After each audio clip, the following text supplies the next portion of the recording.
Hey guys, we're going to talk today about why trying to create a lot of lag in your downswing is a horrible idea. And instead of doing that, what are the one or two pieces you should be trying to do to get an impact that all of you guys are looking for?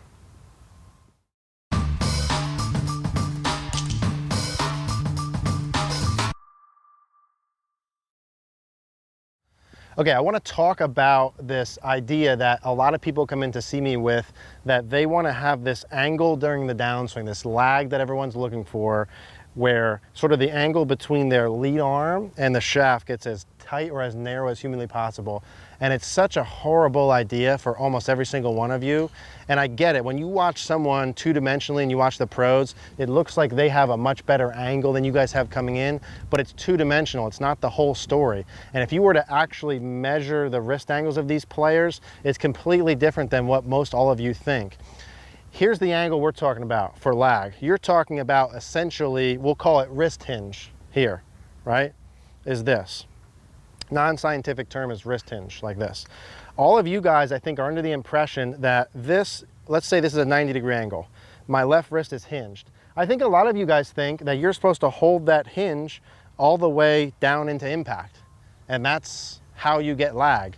And that's absolutely not what you would do. How could I hit a ball from here if I just held my hinge? How am I getting down to that golf ball? I'm not getting down to that golf ball. The hinge portion of this controls the height of the club. If I were to hold this forever, I would not hit the ball. I couldn't get the club down to the ground. Every single player who hits the ball unhinges, so the club gets to the ground. Now what happened there? Here's my hinge. I'm doing nothing different. I'm holding this hinge angle, right? I'm holding. How do I get down to the ground? Even with a golf posture, how do I get down to the ground? I don't. The club, to get down to the ground, needs to unhinge. You need to lose this angle. It's completely gone.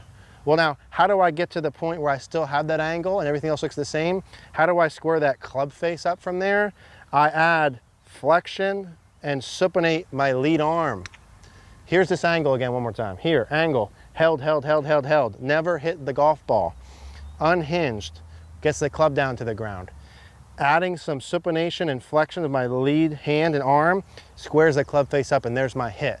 That's why that video we did before about adding this on the way through, that's not you guys getting handy. That's not you guys adding flip.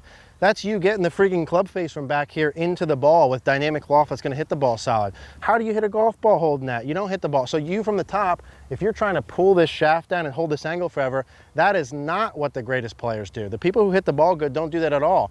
From the top of your swing, you most all of you need to be feeling like you're getting rid of this angle, unhinging this direction. If I went here like this, you'd call us a cast. People don't like this when I tell them this because they think it's wrong. Here's this angle. Here's me getting rid of this angle, okay?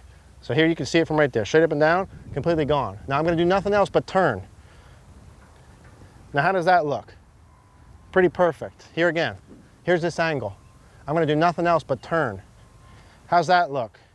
Not so good. Here's a cast. You don't like this?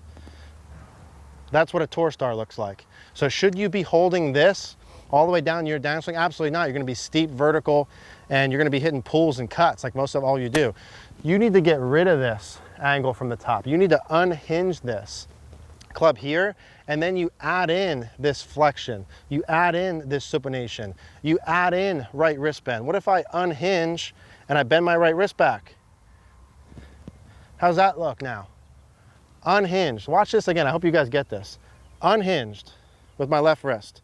Not holding lag. Right hand is on, unhinged. I'm gonna max bend my right wrist backwards. Here. How does that look? Perfect. So listen, this holding this hinge, holding this lag, that's two-dimensional. That's not what actually happens in the real world. That's not what good ball strikers do. You need to get rid of this hinge. You have to get this angle longer and add some flexion in there during the downswing if you want to get that club. You want to shallow out the club, you can't be doing any of this garbage. You need to unhinge, bend your right wrist back, add flexion and supination. You'll shallow out the club, you'll hit the ball much better. Let me know if you guys have any questions, leave a comment below.